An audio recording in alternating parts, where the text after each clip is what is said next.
लगातार बनी हुई है। शबनम जी, ऐसे केसेस, ये केस चलिए हमारे सामने आया है टेलीविजन के जरिए, लेकिन ऐसे कितने केसेस होते होंगे जहां पे सोशल प्रेशर के चलते परिवार जो है इस तरीके के अत्याचार को सहते हैं, खासतौर पर बेटियां और महिलाएं, और बाहर नहीं आ पाती हैं और उनकी कोई सुनवाई भी नहीं होती है, कोई सहायता भी नहीं करता। बिल्कुल तनु, ऐसे हजारों केस हैं जहां पर लड़कियां बाहर तो छोड़िए बल्कि उनको घर में ही कहीं बंधक के रूप में रखा जाता है और वो अपनी आवाज बाहर लाने के लिए भी कोशिश भी नहीं कर पाती हैं। पर आपके और हमारे संज्ञान में जो चीजें आ जाती हैं, जो आप पर हमको कहीं से खबर भी लगती है, तो आप पर हम जाकर वहां पर काम करते हैं और उन महिलाओं को जो भी सुविधा मुहैया करा सकते हैं।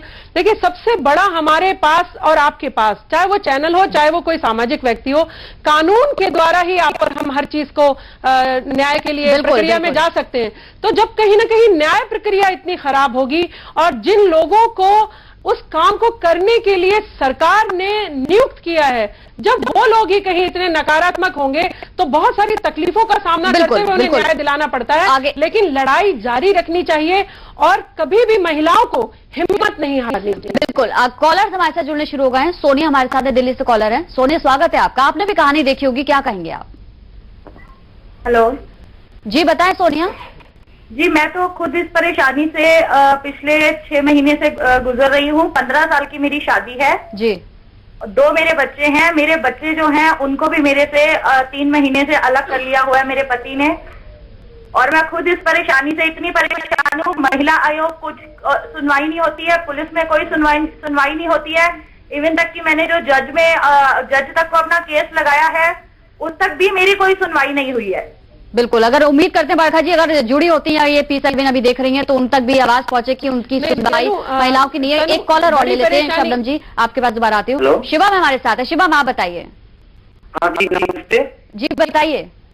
जी, मेरा एक ख्याल है कि आप महिलाएं इतना हीन क्यों हैं, इतना दुर्बल क्यों हैं? नहीं, महिलाएं हीन नहीं है, महिलाओं को हीन बनाया जाता है, महिलाएं हीन नहीं है। मैंने मेरे को कहने दीजिए पहले कि इतना हीन की, मैं खुद तो कुछ नहीं करते, दूसरों को साथ में आपका कर लेते हैं। क्यों मर्द पे इतना बरसा, मतलब क्यों है आपका डिपेंडेंट, क्यों है आप लोग, मेरुदंड क्यों, बैकबोनलेस क्यों है आप लोग? आपकी बातें, आपने 2 बातें कही, मैं इनका जवाब देना चाहूंगी। महिलाएं हीन नहीं हैं। आपके द्वारा प्रताड़ित महिला अगर अपनी आवाज बुलंद कर रही है तो आप उसको ये मत कहिए कि आप क्यों निकल आई और आपने क्यों डिपेंडेंट है। हाँ, आप डिपेंड हैं उस व्यक्ति पर डिपेंड नहीं है। यहाँ कानून प्रशासन की जो कमी की वजह से वो लड़कियां धक्का खा रही थी, उनको अगर कोई प्लेटफॉर्म दिया गया है, मीडिया का धन्यवाद करिए आप लोग भी और सिर्फ महिलाओं के लिए नहीं, आप लोगों के लिए भी यही है। भी बदलनी है, आपको भी अपनी कहीं ना कहीं सोच बदलनी होगी कि महिलाएं हीन नहीं। आज महिलाओं में जागरूकता आई है और वो अपनी आवाज बुलंद करने के लिए उन्हें अगर कहीं माध्यम मिलता है तो वो अपनी आवाज बुलंद करने पहुंचती हैं।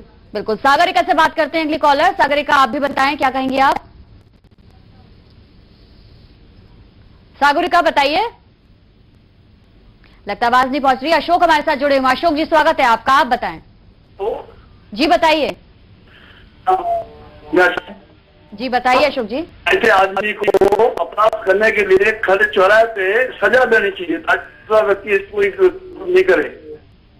चलिए, आपको लगता है कि ऐसे व्यक्ति को चौराहे पर सजा देनी चाहिए। सुरेंद्र भी हैं हमारे साथ अगले कॉलर, आप बताइए।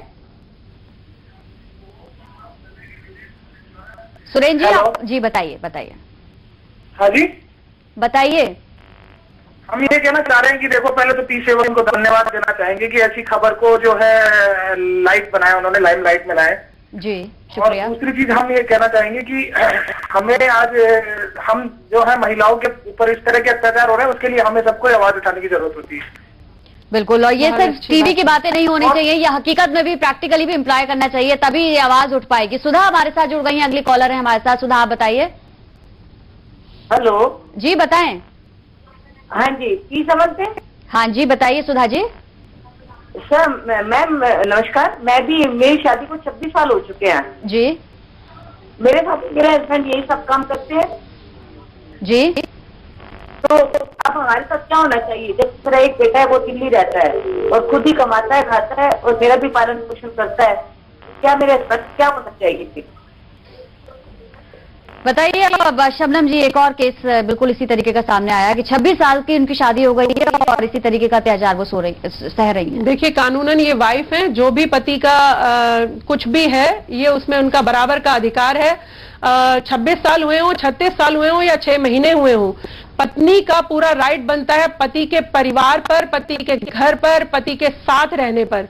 वो चाहें तो और ज्यादा अगर कुछ उन्हें कोई परेशानी है तो हमसे संपर्क करें। बिल्कुल उनकी पूरी बात सुनकर जो भी वो अपनी तकलीफ बताएंगी जरूर उनकी सुनवाई करके उनको न्याय दिलाएंगे। चलिए, हमारे साथ मनीष मित्तल जी भी जुड़ चुके हैं, आप भी सामाजिककर्ता हैं, स्वागत है आपका भी इस चर्चा में। मनीष जी, सवाल आपसे ये है कि तमाम सामाजिक कार्यकर्ता होते हैं जो समाज की भलाई के लिए दिन रात लगे भी रहते हैं और लाखों लोगों को उनसे फायदा भी होता है, बावजूद उसके कहीं ना कहीं कुछ अनदेखी घटनाएं, अनदेखी कहानियां ऐसी रह जाती हैं जो सालों साल लोग जिसको बर्दाश्त करते हैं और फिर जब सब्र का बांध टूटता है तो इस तरीके से टेलीविजन के माध्यम से या आप हमारे माध्यम से वो आवाज उठाते हैं। ऐसा क्यों होता है? क्यों नहीं एक समाज में सिस्टमैटिक डेवलपमेंट हो पा रहा है? मेरे ख्याल से इस बात के 2-3 पहलू हैं। पहला तो पहलू है कि जो इन्होंने बताया कि ऑलरेडी केसेस फाइल कर चुके हैं ये, बट इनको फिर भी न्याय नहीं मिला। मेरे ख्याल से इस देश में किसी को भी न्याय नहीं मिलता है।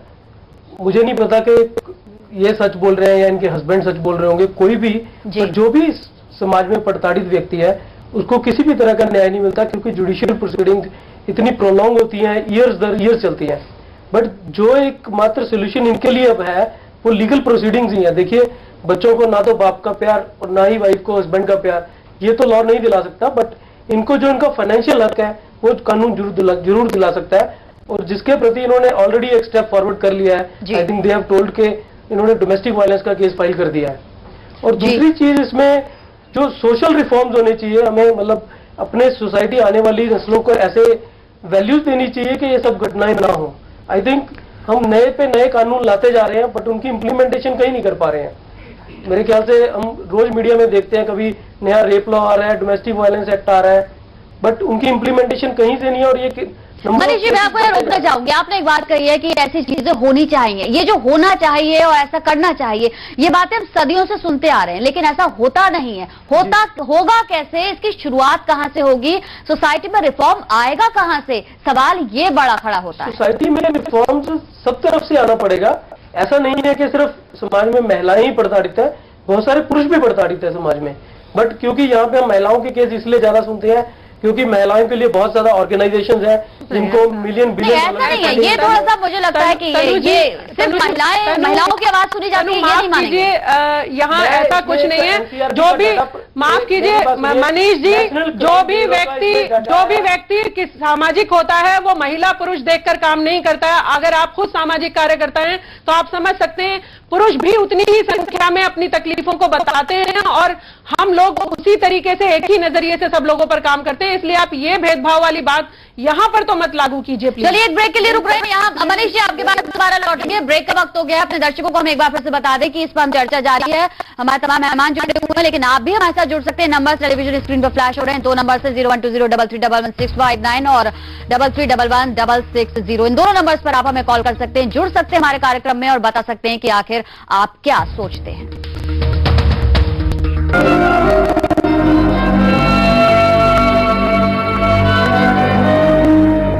हम नहीं जी सकते ऐसे, इतने बुरे हालात हो गए हमारे।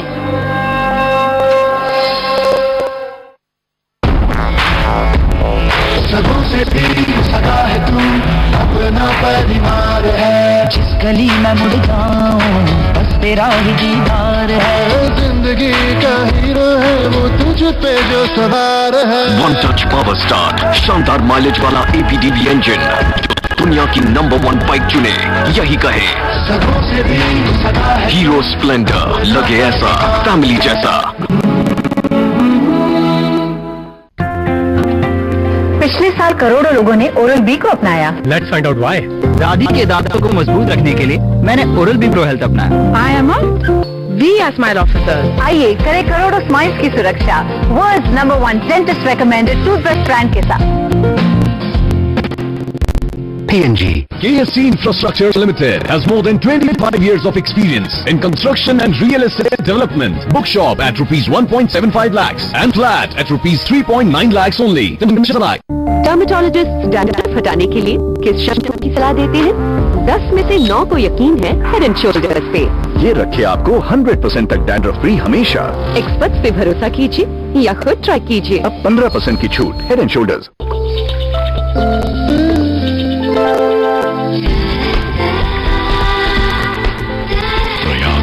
Fittings and kitchen sink. Gym face, hot date face, festival face, wash off any face with new Olay foaming face wash. पाइए Olay 3-in-1 clean only 69 रुपए में। नया Olay foaming face wash। P&G।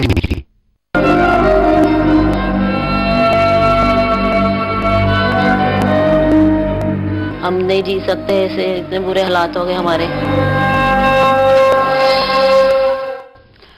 तो एक महिला जो जीने का हक या जीने की इच्छा छोड़ चुकी है, उसको जीने की राह दिखाने की हम कोशिश कर रहे हैं और एक उम्मीद का सहारा लेकर आगे बढ़े हैं। और P7 न्यूज की इस खबर ने एक बार फिर से अपना असर दिखाया है। हम कह सकते हैं कि राष्ट्रीय महिला आयोग की अध्यक्ष बरखा सिंह ने खुद आश्वासन दिया है, P7 न्यूज के स्टूडियो में ये वादा किया है कि वो कल ही इस मामले पर कार्रवाई करेंगी और पीड़ित मां बेटी को न्याय मिलेगा। 3:30 बजे का वक्त भी दिया गया है। आपको सुनवाते हैं क्या कहा उन्होंने।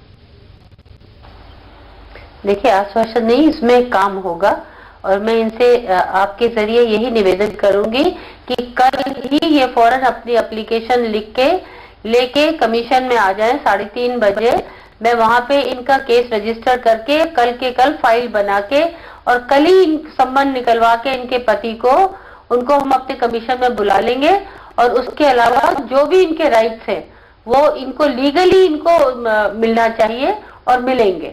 मैं आपकी बात मान रही हूँ, बिल्कुल आपकी बात से सहमत हूँ, लेकिन आप आइए, आपने जिसकी बात कही मैंने बात मान ली आपकी, पर अब आप आइए, आपका केस हम खुद देखेंगे और आपको न्याय दिलवाएंगे। तो ये आश्वासन मिला है, ये वादा किया गया है महिला आयोग के अध्यक्ष की तरफ से P7 न्यूज पर। और हमारे साथ इस वक्त हरविंदर, एक कॉलर जुड़ गए हैं। बताइए हरविंदर, आप क्या कहेंगे? हेलो जी बताएं। हाँ जी, मेरा नाम सतविंदर है, हरविंदर नहीं है। मैं ये बोल रही हूँ, जो आदमी इनको मारता है उनको ये पूछो कि उसको पैदा किसने किया, मर्द ने क्या औरत ने? अगर ये सोच डेवलप हो जाए तो फिर शायद इतनी परेशानी नहीं हो। सतविंदर जी, बहुत बहुत शुक्रिया हमारे साथ जुड़ने के लिए। एक और कॉलर है हमारे साथ, आप अपना नाम बताइए। साहू जी। जी साहू जी बताएं। मैडम, मेरी एक बात थी जी। ये जो 33 साल पहले इनके हस्बैंड ने इनको काफी प्रेरित किया है जी, मैडम, आखिर कारण क्या था इसका होने का? आपने पूरी रिपोर्ट नहीं देखी शायद। आपको पता होना चाहिए कि बेटियां हैं इनके 2, जिसका वो अब तक खामियाजा भुगत रही हैं कि बेटा नहीं पैदा हुआ। और शायद उनको ये नहीं पता कि इसमें जिम्मेदारी बराबर की है। बहरहाल प्रदीप हमारे साथ जुड़ गए दमोह से। अगले कॉलर प्रदीप, आपका भी स्वागत है, बताएं। मैडम, इस मामले में प्रशासन और समाज सेवी और स्थानीय जनप्रतिनिधि कोई भूमिका नहीं निभा रहे हैं। इस हिसाब से उनको राष्ट्रपति उनको फांसी की मिलनी चाहिए, मैं एक समझती की इजाजत मिलनी चाहिए। और P7 न्यूज को भी बधाई देता हूँ, जो कि लोकतंत्र के चौथे स्तंभ मीडिया की संवेदनशीलता की भूमिका निभा रहा है, चाहे वो पटियाला वाला केस हो या बेटी बहू को थप्पड़ मारने वाला केस हो, या क्योंकि दूसरे चैनल सर पर TRP और विज्ञापन पर ध्यान देते हैं, लेकिन P7 न्यूज हमेशा लोगों के दर्द को अपना दर्द समझता है। मैडम, बहुत शुक्रिया आपका हमारे साथ बात करने के लिए और तारीफ करने के लिए, क्योंकि हमारी यही कोशिश रहती है कि किसी भी तरीके से समाज के जो तबका है ऐसा जिसे न्याय नहीं मिल पाता, हमारे जरिए ही सही उससे न्याय जरूर मिले। मधु जी, इससे हम जानना चाहेंगे। मधु जी, आपने देखा, सुना और सब कुछ आपके सामने है। आप एक ऐसी माँ हैं, एक ऐसी पत्नी है जो अपनी जिंदगी से हार चुकी हैं, ऐसा आपने महसूस किया और शायद यही वजह की इच्छा मृत्यु की आपने दरकार की। अब क्या सोचती हैं? अब जीने की एक नई राह आपको मिली है?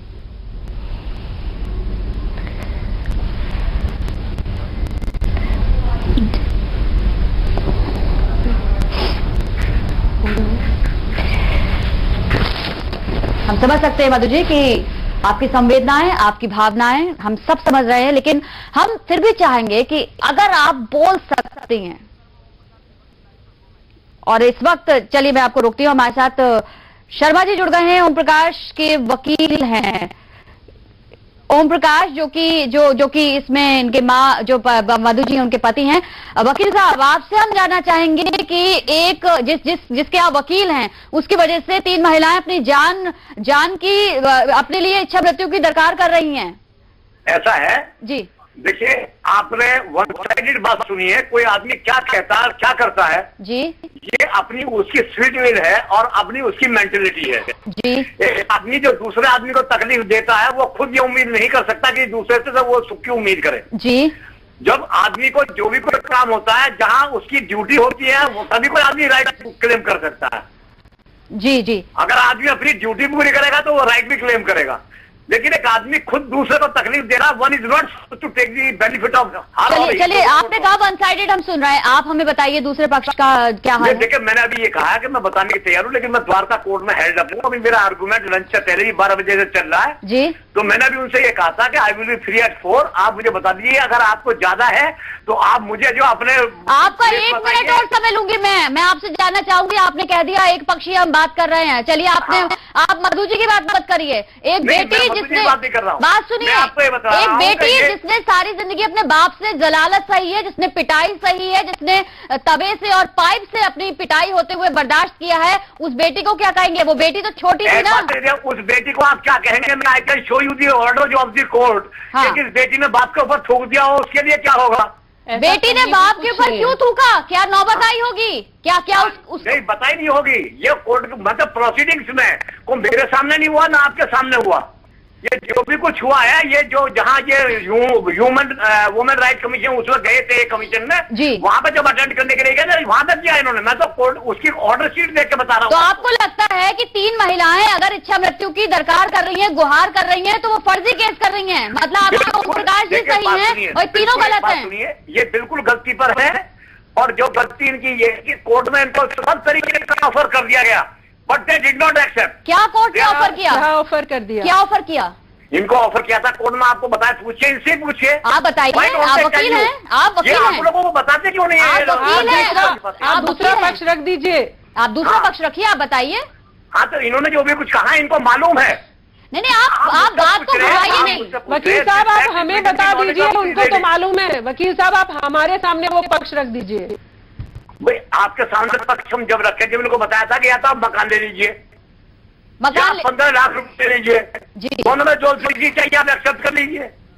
किसी माँ बेटी के सम्मान से बड़ा है क्या 15 लाख और मकान? और 15 लाख में तीन जिंदगियां चल जाएंगी। हस्बैंड के और बाप के सम्मान से बड़ा है आपका जो है ना।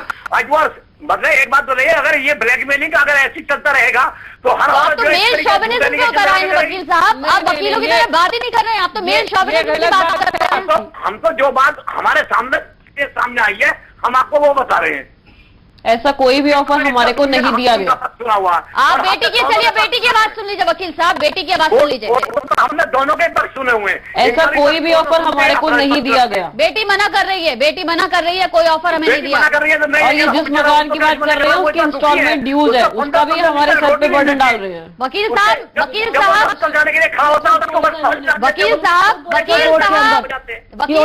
मकान की बात कर रहे हैं। आपने ये तो बताया नहीं जिस मकान को आपने ऑफर करवाया है उसकी EMI भी अभी ड्यू है। ये बोला वहाँ पर वकील साहब ने बोला वहाँ पर, इन्हीं के वकील विदाउट ओनरशिप घर देने का क्या मतलब है? क्या चीज?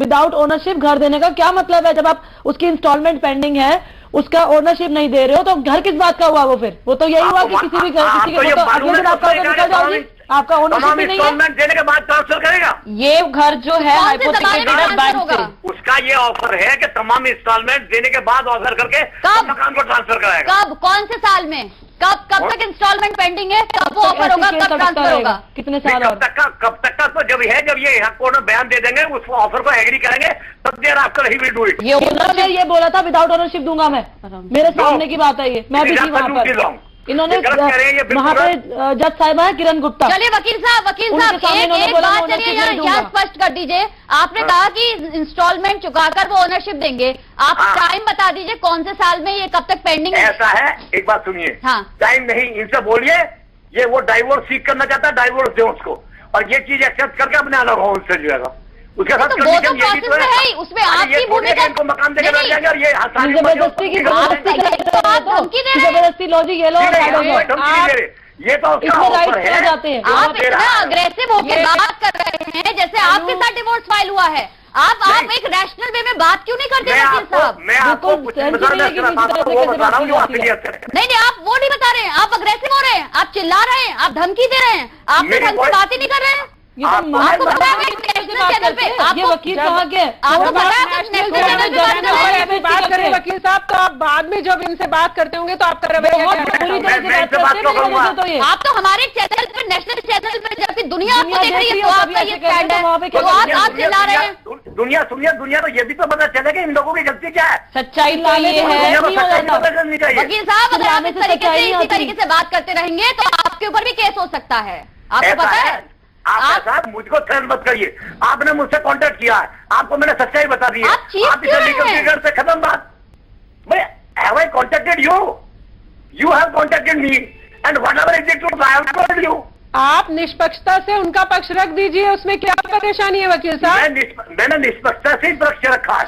जब भी कभी कोई कंप्रोमाइज होता है कोर्ट के अंदर जो है, वो सारे सेटलमेंट एक साथ होते हैं। ये कभी कॉम्प्रोमाइज करना नहीं चाहते। मैंने मान ली, आपकी सारी बातें मान ली। वकील साहब, आप यहाँ पे ये बता सकते हैं कि चलिए पत्नी के साथ अनबन है, पत्नी के साथ सेटलमेंट नहीं है, डिवोर्स दे देंगी वो मधु जी, बेटियों के साथ उन्होंने क्यों अभद्रता की है? बेटियों ने क्या बिगाड़ा? होता है, आप ये देखिए रोज केस चल रहे हैं, जब फाइनल सेटलमेंट हो जाता है तो उसमें 498 में डोमेस्टिक वायलेंस है, डाइवोर्स, सारे मतलब डिस्प्यूट सेटल होकर के तभी वो पैसा दिया जाता है, और तभी कोई जो भी जैसा प्रॉपर्टी के लिए कह रहा है तभी वो प्रॉपर्टी दी जाती है। कितना पैसा आपने ऑफर करवाया है? कौन सी प्रॉपर्टी किस साल में आप ट्रांसफर करवाएंगे? उसकी EMI पेंडिंग है, आप बताते ही नहीं है। आपसे हम 5 बार पूछ चुके हैं। ऐसा है, हम बताएं जब इनको कोर्ट में बता दिया गया, कोर्ट में कहा गया था कि हम सारे इंस्टॉलमेंट देने के बाद तब इनके नाम मकान ट्रांसफर करेंगे। इन्होंने मना क्यों दिया था? इन्होंने मना करा था कि हम ओनरशिप नहीं देंगे। सेटलमेंट जो है इन्होंने ये बात बोल दी, ओनरशिप नहीं दूंगा तो घर में रह लो, जाओ। वकील साहब, आपके सामने 3 महिलाएं आपकी बात को नकार रही हैं, आप लगातार उसी स्टैंड पर कायम हैं। ऐसा है, एक बात सुनिए, अगर 100 आदमी एक बात को खड़े होकर के नकार दे तो वो सच है, झूठ नहीं बन जाए। वहाँ पे जो जज बैठे हैं, वहाँ पे जितने लोग बैठे हैं, जो पुलिस वाले बैठे हैं, पुलिस जनता बैठी थी वहाँ पे, उनके सामने बोल रहे थे, वहाँ पे किस बंदे ने यहाँ पे बोलेंगे क्या? जब अराइज हुआ है जी, तो आप उसकी भी तो देखिए, बेचारे गरीब की उसकी गलती क्या है? तो वही तभी तो आपसे बात हो रही है ना। गरीब जो हमारे साथ कर रहा है वो ठीक है, उस आदमी की बेचारे गरीब की कोई गलती नहीं है। गरीब कहाँ से हो गया? 60,000 रुपए उसकी 1 महीने की तनख्वाह है, इसको गरीब बोलते हैं? वो हर आदमी गरीब है, गरीब बोलते हैं उस इंसान को। अबे पैसे 30,000 रुपए की जिसकी 1 महीने की पेंशन है उसे गरीब बोलते हैं? 25 लाख रुपए उसे मिला रिटायरमेंट पे, उसको गरीब बोलते हैं? जिसके पास 2-2 मकान है उसे गरीब बोलते हैं? और खुद डेफिनेशन है, और वो खुद अपने कोर्ट में खड़े होकर वो ये बोलते हैं कि मेरा पर्सनल एक्सपेंस है 20,000 रुपए, एक अकेले बंदे का without wife and without daughter without any children. 20,000 अकेला एक इंसान का खर्चा 20,000 रुपए मायने रखता है। ये 2 हैं जिनका खर्चा 20,000 रुपए वो देके राजी नहीं हो सकते कभी, ये कुछ नहीं देंगे। देते कितने? वो भी जबरदस्ती मेंटेनेंस मिलता है 6,000 रुपए। 6,000 रुपए में क्या आप घर खरीद के दे सकते हैं? क्या आप किराया दे सकते हैं? क्या आप रोटी खा सकते हैं 6,000 रुपए में 2 जने? और एक अकेले पर्सन को 20,000 चाहिए। वो अपने मुंह से कहते हैं कि मेरा पर्सनल खर्चा 20,000 रुपए का, मेरा अकेले का। नहीं, ऐसा कुछ नहीं है। सवाल ये जो कोर्ट ने ऑर्डर किया है मेंटेनेंस का, तो जब कोर्ट ने जो कहा सारी चीजें कंसीडर करने के बाद ही किया, आई एम नोबडी, उसमें जो भी कुछ है जैसा भी क्या अदालत में कोर्ट में हमने एनहांसमेंट की एप्लीकेशन लगाई थी, उसके बाद हुआ है, लेकिन ये वकील साहब उसका रिप्लाई नहीं देते। उसके बाद से ये इंक्रीज नहीं हुआ है। आप खुद बताइए, being a person, being a human, 6,000 रुपए आज की डेट में महंगाई कितनी है? 6,000 रुपए में क्या 2 जने रह सकते हैं विदाउट एनी जॉब, और एक लेडी जो हाउस वाइफ है? देखिए ऐसा है, मुझे सिर्फ इतना कहना है, ये ज्यादा है या कम है, जो भी अदालत ने ऑर्डर किया है वो सारी चीजें मद्देनजर रखकर सारी चीजें कंसीडर करने के बाद ही। गरीब आदमी की डेफिनेशन बता रही हूँ, गरीब आदमी की डेफिनेशन है ये। 60,000 पे जिसकी तनख्वाह है वो गरीब आदमी है। नहीं तो ये गरीब आदमी इनके पास कितने लाखों में इनके पास है। वकील साहब, 2 लोगों की जिंदगी, वकील साहब 2 लोगों की जिंदगी, जिनके पास कमाने का साधन कुछ भी नहीं है, जिनके पास रहने के लिए छत नहीं है, जिनके पास कोई सपोर्ट नहीं है, जिसके सिर के ऊपर हाथ नहीं है, उसके साथ आप कहना चाह रहे हैं कि वो फर्जी है और आपका जो क्लाइंट है वो बिल्कुल सही है। आपने जी बताएं। ऐसा है, 6,000 रुपए में 2 लोगों की जिंदगी चल सकती है? आप जो है जो घर खाली करना भी अदालत का हुक्म है, कल को अदालत 6 के 7 करेगी, अदालत 6 के 5 करेगी, जो भी करेगी, जो अदालत का हुक्म है वो मानना पड़ेगा। अदालत का हुक्म आपने कितनी बार मांगा है? जब एप्लीकेशन का रिप्लाई देने का टाइम होता है तो आप 1-1 साल तक उसका रिप्लाई नहीं देते। आप कितना अदालत का हुक्म मानते हैं? आपके हर ऑर्डर शीट में ये बात ऑन रिकॉर्ड आई हुई है कि आपने एप्लीकेशन का रिप्लाई नहीं दिया आज तक। कितनी बार कॉस्ट लग जाती है, डेट्स पे नहीं होते हैं। वकील साहब, आपको लटकाते जाते हैं एहसास केसेस है, को। आपको एहसास है इस चीज का कि जिन लोग के पास कमाई का साधन नहीं हो वो लगातार कोर्ट केस कर रहे हैं, आपकी दलीलों के आगे झुक रहे हैं, आपके जवाब दे रहे हैं और आप उनको जवाब नहीं देते हैं। इनके साथ भी 2 वकील खड़े हुए हैं, सारी पैरवी हो रही है। 4 बार आज तक कोर्ट में कॉस्ट लग चुकी है। कोर्ट में ये कितने कोर्ट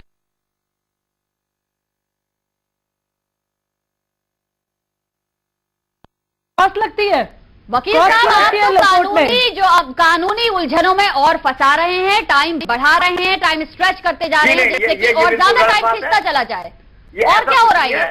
ना हम उसे घटा रहे, ना हम उसे बढ़ा रहे। क्यों आप जवाब नहीं देते हैं? क्यों जवाब नहीं देते हैं? आप बताएंगे, आप ये बताएंगे, आप ये बताएंगे जो पूजा और रुचि कह रही हैं कि जब ये आपके पास एप्लीकेशन भेजती हैं तो आप उसका जवाब नहीं देते हैं। इस तरीके से तारीखें आगे खिंचती चली जाती हैं। सिर्फ लटकाना है कि टाइम बढ़ता जाए और एक दिन हार के ये बैठ जाए। सुनने के लिए तैयार है? आप सुनो तो सही, 1 मिनट। नहीं सुन रहे हैं आप, बोलिए बोलिए। हाँ, एक इन्होंने दरखास्त लगाई जी, पेमेंट के लिए, पेमेंट नहीं दिया जी। हमने कहा नो रिप्लाई, 12,000 रुपए इनको पे कर दिए। कोई जरूरी है हमें रिप्लाई में? इन्होंने एग्जीक्यूशन सीख किया उस ऑर्डर का कि 2 महीने पैसे नहीं दिए। वो रिटायर हो गए थे, पैसे का इंतजाम नहीं था, उन्होंने उठाकर फरवरी में तक 2013 तक पेमेंट कर दिया। हमने कोई जवाब मत दीजिए इसका, ना जवाब की जरूरत है, आप पेमेंट कर दीजिए। पेमेंट करा दिया हमने। चलिए, बहरहाल आप बहुत ज्यादा कानूनी उलझनों में फंसा रहे हैं और जो निष्पक्षता की आप बात कर रहे थे वो अब तक आपके जरिए सामने नहीं आ पाए। आई एम सॉरी टू से वकील साहब, लेकिन आपने हमें भी कानूनी नहीं आपने हमें भी कानूनी उलझनों का हवाला देते हुए फंसाया, लेकिन आपने जवाब नहीं दिया। आपने ये नहीं बताया कि मकान कब देंगे, कौन से साल में देंगे, EMI कब तक पेंडिंग है। क्यों किया इतना? ऐसा है, मकान के लिए जब उन्होंने कहा था अदालत के सामने, ये अदालत के सामने शैल जैन जी के यहाँ बात अदालत की बात नहीं कर रहे हैं, हम आपकी बात कर रहे हैं। आप अगर ओम प्रकाश जी के बिहाफ पर बात कर रहे हैं, आप मुझसे बात कर रहे हैं। मैं वकील हूँ, मैं कोई पार्टी थोड़ी हूँ जो मैं ये बता दूँ। आपके जरिए ही तो ये केस चल रहा है वकील साहब, आपके जरिए ही चल रहा है, तो हम आपसे ही जानेंगे। तो मैं तो सिंपली एजेंट हूँ। How can I pressurise the client? आज मेरे पास बड़ी फैक्टर वो मुझसे लेकर किसी दूसरे वकील को दे सकता हूँ। एजेंट को ही अपने प्रिंसिपल को रिप्रेजेंट करना होता है। चलिए, कोई मतलब नहीं बनता इस बहस का। बहुत शुक्रिया हमारे साथ जुड़ने के लिए वकील साहब, आपका बहुत बहुत शुक्रिया। और इसी के साथ रुक रहे हैं छोटे से ब्रेक के लिए, जल्द लौटते हैं।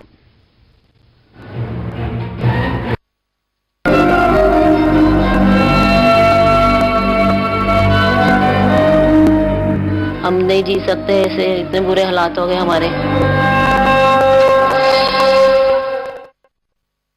कुछ नहीं होता, बस सिम बॉर्डर बदलेगा। भाई साहब चौंक गए?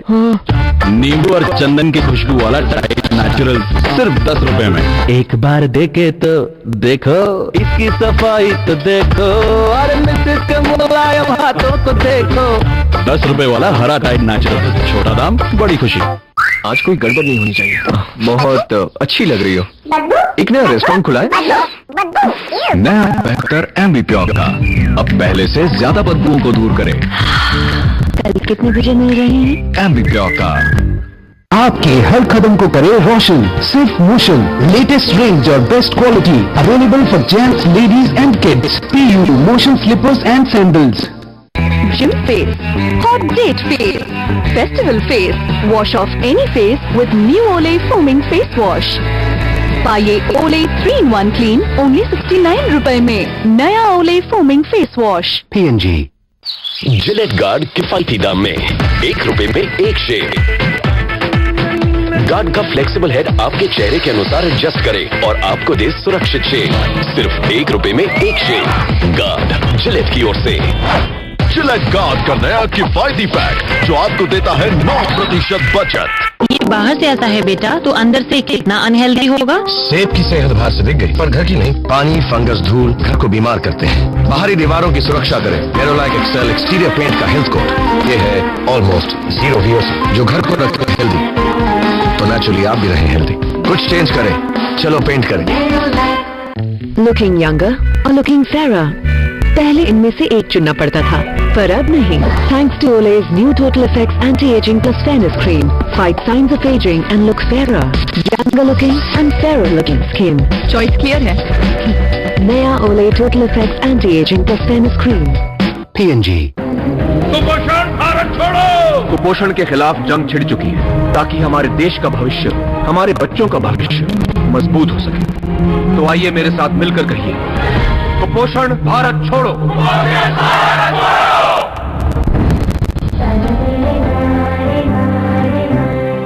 पहले जिद्दी दाग धोने पर रंग फीके पड़ जाते, पर अब नहीं।